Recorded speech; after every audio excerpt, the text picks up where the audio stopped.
안녕하세요. 모두가 사는 교회 올리브교회 박종범 목사입니다.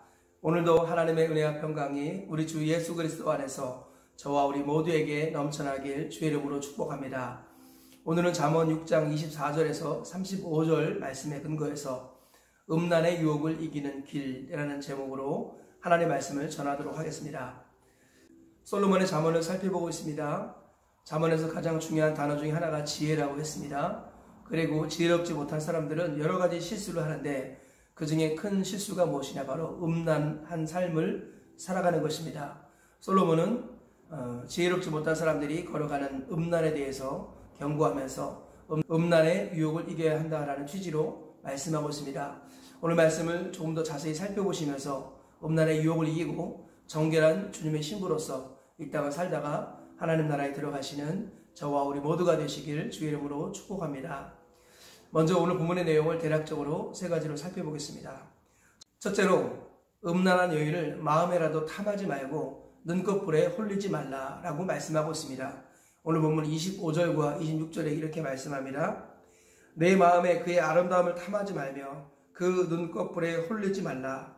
음료로 말미암아 사람이 한 조각 떡만 남게 됨이며 음란한 여인은 귀한 생명을 사냥함이니라. 솔로몬은 마음으로라도 음란한 여인을 탐하지 말라라고 했습니다. 그리고 그의 눈짓에 홀리지 말라 이렇게 말씀하고 있습니다. 음란을 이기는 길로서 일단은 마음을 잘 관리해야 할 것이고 눈을 잘 관리해야 한다라는 취지로 말씀하고 있습니다. 둘째로, 남의 아내와 통관하는 자는 벌을 면치 못할 것이다 라고 말씀하고 있습니다. 오늘 본문 27절 이하에 이렇게 말씀합니다. 사람이 불을 품에 품고서야 어찌 그의 옷이 타지 아니하겠으며 사람이 숯불을 밟고서야 어찌 그의 발이 되지 아니하겠느냐. 남의 아내와 통관하는 자도 이와 같을 것이라. 그를 만지는 자마다 벌을 면하지 못할 것이라. 남의 아내와 통관하는 것에 그 비참한 결과를 말씀하고 있습니다. 당연한 얘기지만 일단은 먼저는 하나님께서 보고 계시고 그리고 주변의 모든 관계들이 지켜보고 있죠. 반드시 드러나고 폭로가 될 것입니다. 그래서 남의 아내와 통관하는 자는 불을 품고 대는 자와 같고 숯불을 밟고 대는 자와 같다. 반드시 비참한 결과 따라올 것이다 라고 말씀하고 있습니다. 셋째로, 간음하는 자는 자기 영혼을 망하게 하며 용서받지 못할 것이다 라고 말씀하고 있습니다. 본문 32절에 이렇게 말씀하고 있습니다. 여인과 간음하는 자는 무지한 자나 이것을 행하는 자는 자기의 영혼을 망하게 하며 상함과 능욕을 받고 부끄러움을 씻을 수 없게 되나니, 남편이 투기로 분노하여 원수 갚는 날에 용서하지 아니하고 어떤 보상도 받지 아니하며 많은 선물을 줄지라도 듣지 아니하리라. 이웃 여인과 간음하는 자는 반드시 벌을 받게 될 것이고 또 그의 배우자가 용서하지 않을 것이다. 진노의 날에 반드시 벌을 받게 될 것이다 라는 것을 다시금 강조하고 있습니다. 오늘 이 말씀을 통해서 우리에게 주시는 교훈을 살펴보도록 하겠습니다. 특별히 음란의 유혹을 이기는 길이라는 관점으로 오늘 말씀의 교훈을 살펴보도록 하겠습니다. 첫째, 마음과 눈을 잘 관리해야 쉽게 이길 수 있다라는 것입니다. 솔로몬은 음란한 여인을 마음에라도 품지 말고 그 눈꺼풀에 홀리지 말라 그랬습니다. 눈과 마음을 잘 관리해야 된다는 것이죠. 그래서 우리 주님께서도 여자를 보고 음욕을 품는 자마다 이미 간음했다라고 말씀하시면서 이 눈과 마음을 잘 관리하라고 말씀하시는 것입니다. 그래서 보는 것을 잘 보아야 합니다. 불필요한 것, 보지 말아야 될 것, 이런 것들을 끊는 것이 중요합니다. 그래서 눈은 영혼의 창이라고 그랬죠. 예수님께서도 말씀하시기를 눈이 밝으면 온몸이 성할 것이고 눈이 어두우면 온몸이 어두울 것이다 라고 말씀하시며 눈이 영혼의 창이라 하셨습니다. 예수를 믿는 사람들은 눈을 잘 관리해야 합니다. 그래서 마음의 눈으로 하나님을 바라보고 또 믿음의 눈으로 하나님을 바라보고 눈에 보이는 대로, 육체의 눈이 보이는 대로 결정하지 않습니다. 항상 마음의 눈으로, 믿음의 눈으로 바라보는 사람이 하나님의 사람이지요. 그래서 눈을 잘 관리하고 동시에 마음을 잘 관리해서 마음이라도 눈빛으로도 실수하지 않도록 깨어있는 것, 이것이 바로 음란을 이기고 간음과 여러 가지 범죄를 이기는 길이다 라고 말씀하고 있습니다. 좋은 것을 보는 하나님의 사람들 되시길 축복합니다. 그리고 바른 마음을 품는 하나님의 사람이 되시기를 축복합니다. 그래요, 눈과 마음을 잘 관리해서 음란의 유혹을 이기고 정결한 삶을 살다가 주님께 가시는 우리 모두가 되시기를 축복합니다. 둘째로, 배우자와의 관계를 아름답게 가꾸어야 한다라는 것입니다. 우리 주님께서는 지금 남의 여자와 통관하는 자, 음란한 자에 대해서 솔로몬을 통해 경고하고 계시는데요.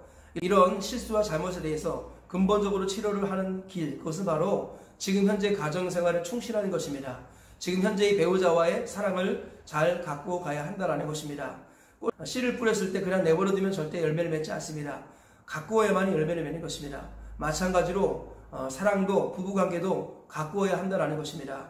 우리 주님께서는 지금 갖고 있는 관계를 잘 만들어가고 잘 갖고 갈 때 이 음란을 원천적으로 차단할 수 있다라고 말씀하고 있습니다. 그러므로 현재의 배우자에게 충실하고 최선을 다하는 것, 이것이 복이다라는 것을 우리가 잊지 말아야겠습니다. 지금 가정생활에서 문제가 생기면 그것은 반드시 밖으로 표출되게 되어 있다라는 것입니다. 그러므로 현재 지금 배우자의 관계를 잘 만들어가는 하나님의 사람이 되어야 할 줄 믿습니다. 그래서 사도 바울은 남편은 자기를 자기가 주장할 수 없고 아내가 주장할 수 있으며 또 아내도 자기 몸을 자신이 주관할 수 없고 남편이 주관할 수 있다라고 말씀하시면서 부부 생활에서의 지혜와 헌신을 말씀하고 있습니다. 사도 바울은 고린도전서 7장에서 음욕을 참을 수 없거든 결혼하라 라고 말씀하시면서 결혼을 성적 욕구를 해소하는 길로 말씀하고 있습니다. 또 그래서 남편과 아내가 서로의 관계를 잘 갖고 가려는 끊임없는 노력을 해야겠습니다. 그래서 상대방이 구사하는 사랑의 언어를 배우는 것이 중요하다고 할 수 있겠습니다. 남자는 인정받는 것을 기뻐하고 봉사하는 것을 즐거워합니다. 여성은 함께 있는 것을 기뻐하고 그리고 선물 받는 것을 기뻐합니다. 하나님께서는 남자와 여자를 조금 다르게 만드셨습니다. 그래서 서로의 성향을 잘 파악하고 상대방이 구사하는 사랑의 언어를 공부하고 그리고 피나는 노력을 통해서 상대방의 언어로 대화를 할 때 그때 관계가 아름답게 유지된다고 말씀하고 있습니다.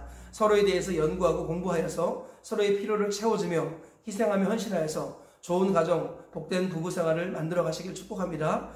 그래야 해서 문제가 밖으로 표출되는 것이 아니라 가정 안에서 모든 문제가 해결되는 하나님의 은혜의 역사가 있기를 주의 이름으로 축복합니다. 셋째로 하나님을 경외하고 말씀을 가까이 할 때 유혹을 이길 수 있는 힘이 공급된다라는 것입니다. 본문 24절에서 이렇게 말씀하고 있습니다. 이것이 너를 지켜 악한 여인에게 이방 여인의 혀로 홀리는 말에 빠지지 않게 하리라. 이것이 유혹을 이길 수 있게 해주겠다라고 말씀하셨는데 이것이 무엇일까요? 어제 큐티 말씀에 나와 있습니다. 어제 말씀 잠언 6장 20절을 보면 내 아들아 내 아비의 명령을 지키며 내 어미의 법을 떠나지 말라. 또 23절을 보니까 대저 명령은 등불이요 법은 빛이요 훈계의 책망은 곧 생명의 길이라. 네, 어제 말씀이 바로 오늘의 정답이라는 것입니다. 하나님의 말씀을 가까이 하고 또 하나님을 두려워하면은 이러한 유혹들을 이길 수 있는 힘이 공급된다는 것입니다. 하나님의 말씀은 발의 등이요 길에 비치고 그리고 우리를 훈계하여 교정하는 능력을 갖고 있습니다. 하나님의 말씀을 가까이 하면 하나님이 우리 가운데 임재하십니다. 그래서 우리에게 구부러진 마음들을 펴주시고 왜곡된 시각들을 바르게 교정시켜주며 유혹을 이길 수 있는 힘을 준다라고 성경은 말씀하고 있습니다. 하나님을 두려워하여 하나님의 말씀을 가까이 하시는 우리 모두가 되시길 주의 이름으로 축복합니다. 그래서 내 힘이 아니라 말씀의 능력으로 유혹을 이기고 말씀의 능력으로 지금 헌신하여 복된 가정을 이루어가며 말씀의 능력으로 말미암아 마음을 지키고 눈빛을 지킬 수 있는 하나님의 사람들 되시길 주의 이름으로 축복합니다. 그래하여 40년 기나긴 광야생활 좌우로 치우치지 말고 하나님의 은혜 가운데 무사히 통과하시길 축복합니다. 신랑 되신 예수 그리스도 앞에서 부끄러움이 없도록 슬기로운 다섯 처녀가 되어서 정결한 몸과 마음과 생각을 지키면서 한 길 가시다가 믿음의 가정 이루어 가시고 천국까지 들어가시는 저와 우리 모두가 다 되시기를 주의 이름으로 축복합니다. 말씀의 결론을 맺겠습니다. 솔로몬을 통해서 음란의 유혹을 이기는 세 가지 길을 살펴보았습니다. 첫째로 마음과 눈빛을 잘 관리해야 유혹을 이길 수 있습니다. 둘째로 배우자와의 사랑을 아름답게 갖고 가야 한다라고 말씀드렸습니다. 상대방이 구사하는 사랑의 언어를 잘 공부하고 서로가 서로에게 상대방을 주장하도록 배려해야 할 것입니다. 그리하여서 건강한 부부생활을 통해서 아름다운 관계를 만들어갈 때 음란의 유혹을 이길 수 있습니다. 셋째로 하나님을 경외하고 말씀을 가까이 하는 그런 사람이 유혹을 이길 수 있습니다. 하나님의 말씀은 우리에게 생명이요 능력입니다. 이 모든 유혹을 이길 수 있는 힘을 공급해 주시는 것이 하나님의 말씀을 기억하면서 말씀을 가까이 하시기를 주의 이름으로 축복합니다. 오늘 세 가지 말씀 기억하시면서 주님 오신 그날까지 건강한 가정생활, 건강한 부부생활 이루시고 정결한 주님의 신부로 살다가 주님 품에 안 계시는 저와 우리 모두가 다 되시길 다시 한번 주의 이름으로 축복합니다.